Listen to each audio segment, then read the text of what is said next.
Takže dnešná téma Zvedavo sa pýtam. Vyskúšame si nejaké typy otázok, ktoré nás privedú bližšie k tomu druhému človeku, ktorým sa chceme zblížiť, ktorého chceme spoznať, s ktorým budujeme nejaký vzťah.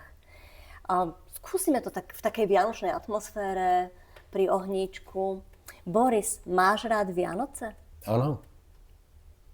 Aha, a môžeš mi k tomu povedať niečo viac? Určite môžem.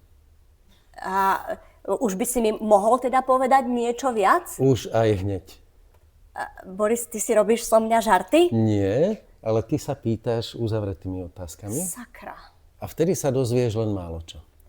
Asi sú dobré vtedy, keby som si chcela overiť, či ma práve teraz počúvaš a vnímaš. Áno.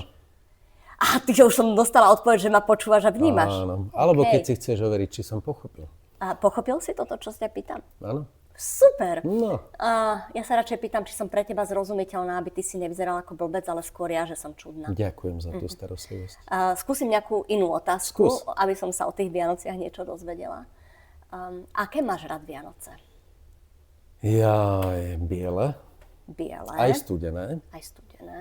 sladké, voňavé Aha. a pokojné, také ako, že nič nerobiť, len to, čo naozaj chcem. Len tak si sedieť pri krbe a zohrievať si studené kosti a jesť pečené koláče a štedrák.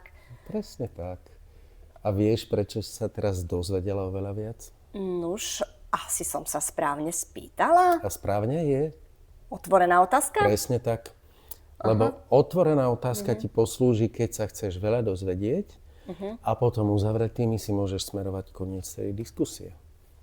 Toto bolo veľmi jednoduché cvičenie. No vidíš, a budeš vedieť. Takéto jednoduché nájdete u nás na Reštarte a my ich potom rozvinieme tak do parády o mnoho viac.